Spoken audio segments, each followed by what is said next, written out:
Well, g'day folks, welcome to Jersey, which is where I've been the last couple of weeks, and welcome to our first live video. Now, I say first, this is probably going to be our only live video because the weather hasn't been great and the signal hasn't been great, but the weather's pretty nice today, although a little bit blustery. However, we've just seen the last ferry come to the island. It probably won't be going back because in about 4 hours, the wind speed is supposed to pick up to close to 60 miles an hour, and we're not going to be getting back in the next few days at all, even though we're supposed to be coming back on Saturday. So do pray, I'd appreciate prayers that we get back safely. But today we're exploring the, well, you could call it the prehistoric side of the Isle of Jersey. You see, we went to the German war bunkers, the Nazi war bunkers yesterday. We've spread out and explored the island and hiked over stuff, but today we're exploring that prehistoric side.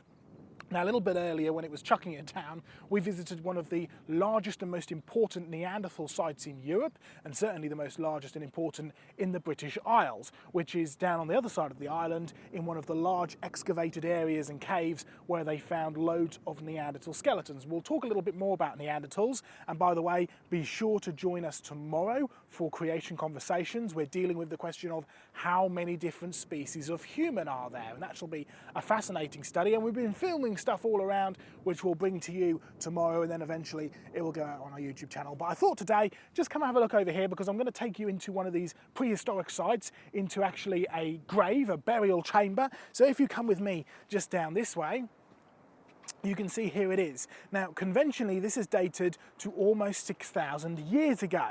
Now, of course, if you know your biblical history and if you know your biblical chronology, you'll know that, well, 6,000 years ago, God was supposed to be creating the whole world, not people living here. So how do we conflict the dates? How do we fit them together? Well, come in and have a look, because even though this is going to be pretty old, no matter which way that you look at it, it's still brilliantly well made. It's an almost perfect circle made of almost, you can see the dry stone cobbles that have been fitted together. And this is the area where the person would have been buried in. And you'd have had a big mound over the top here, which would have been held together with logs and then covered in grass. And then you'd have had this entranceway, which is where we've just come in through this front door area.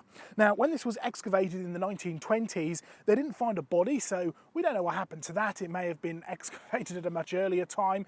The much older Victorians and even further back to the Tudors were famous for the grave diggers and for using burial mounds and stuff to dig out human bodies to be able to grind them down into medicines. But they did find some fabulous artifacts from here. And there's no doubt about it, there is nothing Neanderthal about these people who were found here. So these are referred to as the Neolithic, the New Stone Age. Okay, first and foremost, we're finding Neanderthals on this island. We're finding what are considered, even by the secular people, to be modern humans on this island, right? The Neolithic people were farmers. They were people who lived, they were no different from you and I. So how do we put the two and two together?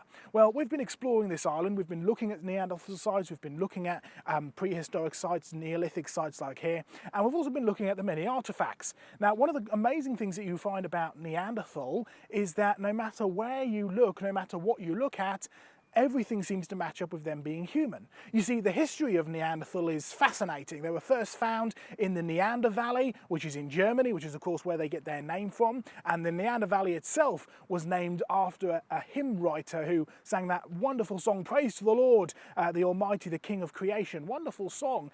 And that was, his name was Neander, that's what the valley was named after.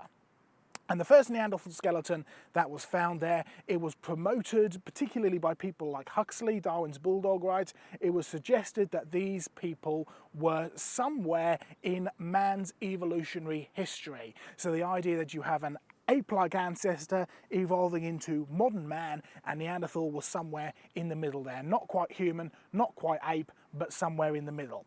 Of course, the more that you find about Neanderthals, and we've dug up plenty more Neanderthal skeletons, including Neanderthal children's skeletons, and you find that, well, they're not actually an ape man at all. They're very sophisticated. They built places like this. They ended up in caves where they did beautiful cave paintings. They made tools. We have many of the stone tools from Neanderthals in our museum collection. You see, all of these things are characteristically human. So they thought, well, maybe we're talking about a different race, a different species of humans, something that evolved alongside humans, maybe a little bit earlier than humans, but could be considered human beings' distant cousins. And that's when they got their name Homo neanderthalensis.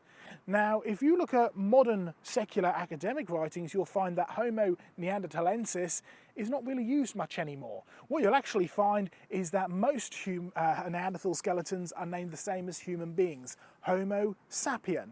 You see, now what we've got are things like DNA, and we've found Neanderthal genomes, and guess what? They're human genomes. They're not Neanderthal genomes at all. They're human genomes with a Neanderthal variant, just as you have human genomes with different variants for all the different people groups that are alive today.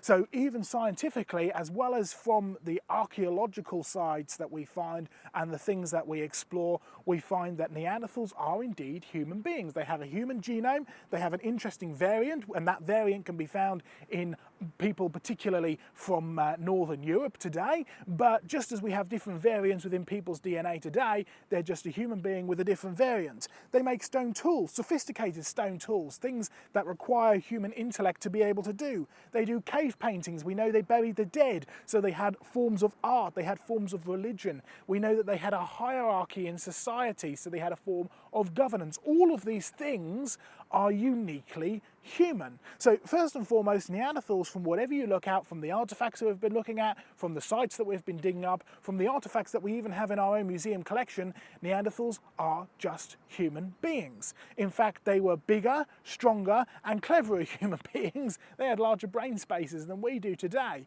Homo sapien variation Neanderthalis. Variation, well, there's that little leftover bit of evolutionary theory, but it's no different from the different people groups that we have today, whether you're Caucasian or African or Asian ethnic origin, right?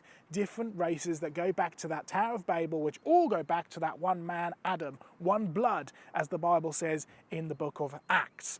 Well, okay, now we're dealing with here, because the Neanderthals clearly came here, this people group came here to the island, and what's really fascinating is actually looking at the history of sea level change, because we know that the sea level was much lower in the past. In fact, we know that all around the North Sea and heading down into the Channel was an area known as Doggerland, which was a big open plain. When the water was locked up in ice on the land during the Ice Age, you had a big open plain, which we know people came and lived, and we found enormous amounts of fossils and leftover bones from these animals and people who used to live in this area. So it certainly seems that Neanderthals came here at one point, this people group came here at one point, lived here on the island, but later another people group came and effectively pushed them out.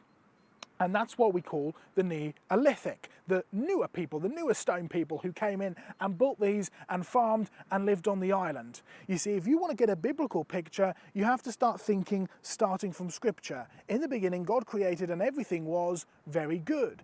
Adam was created in the perfect image of God. Eve was made, two beings, perfectly created in the image of God. Adam sins, and therefore his son Seth is not made in the perfect image of God, but is made in the fallen image of his father. All of a sudden sin has entered the world, and the world has gone from good to bad. Skip forward to Noah's flood, and you'll find the world has gone from good to bad to worse. You'll find at the Tower of Babel, man has spread out into all the world. 70 people groups spread out from the Tower of Babel, according to Genesis chapter 10, which is the table of nations. And these people spread out, and it was Japheth's descendants that spread here into Europe, here into this area. So we've got different people groups coming out of the Tower of Babel, descended from Japheth and spreading out into all the world and continuing to move. Different waves of people coming in. And what you'll find is that nothing that we discover archaeologically, nothing that we look at from science contradicts anything that the Bible gives as the account of how it actually happened. There are many theories, many hypotheses, many opinions that contradict every single part of the Bible, but the facts never actually do. Well, I hope you've enjoyed this quick little explore. Have a quick look around here, Sarah, so you can see exactly what we're looking at, this wonderful burial chamber where we're in, and you see there's actually a ledge here where they would have found some of the pots and stuff, where the things that belong to the person who was buried here would have been left, where the person would have been buried down here, and this wonderful area out here. I hope that you've enjoyed a quick little look around, and be sure to join us tomorrow evening. That's Friday evening / Friday afternoon / Saturday morning, depending on where you are around the planet. Friday evening, 9 p.m. UK time, where we're dealing with how many species of human are there. It's a controversial topic, both for evolutionists as well as for creationists. So we'll be delving into that and providing some answers for you there. And we'll also be sharing some of the exploration we've had around the island in the last little while. So thank you very much for coming and watching. We'll catch you next time. See you later.